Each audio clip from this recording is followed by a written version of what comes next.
Match venue ফিলাডেলফিয়ায় পৌঁছেছে Brazil team. হোটেলের বাইরে হাজার হাজার সমর্থকের ভিড়, সেলফিবন্দি হন রাফিনিয়া, মার্কুইনোসরা। তবে শহরের আলোচিত রকি মূর্তিকে নিয়ে স্থানীয়দের কুসংস্কারের ব্যাপারে বেশ সতর্ক সেলেসাওরা। কারণ চলতি বিশ্বকাপে ওই ভাস্কর্যের জার্সি পরানোর পর আইভরি কোস্টের কাছে হেরেছিল ইকুয়েডর। রুচি চানাচুর 300 গ্রাম ও 500 গ্রামের ফ্যামিলি প্যাক, এক প্যাকে পুরো পরিবার।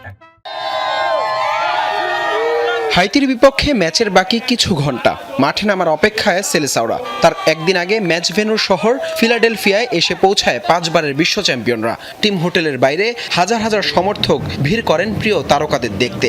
জার্সি গায়ে পতাকা হাতে ব্যান্ডের তালে তালে নেচে গেয়ে আনন্দ করতে থাকেন ভক্তরা।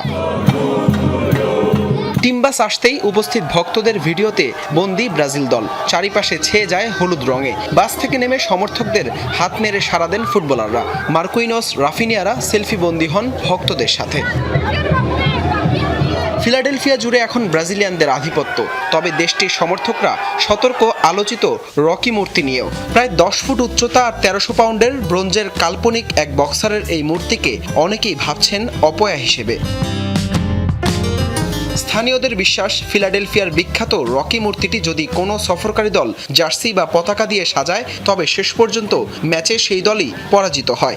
ইকুয়েডরের সমর্থকরা রকি মূর্তিকে দলের জার্সি পরানোর সাথে সাথে পতাকা দিয়েও সাজিয়েছিল। ফলাফলে দেখা যায় আইভরি কোস্টের কাছে 1-0 গোলের হার নিয়ে মাঠ ছাড়তে হয় দলটিকে।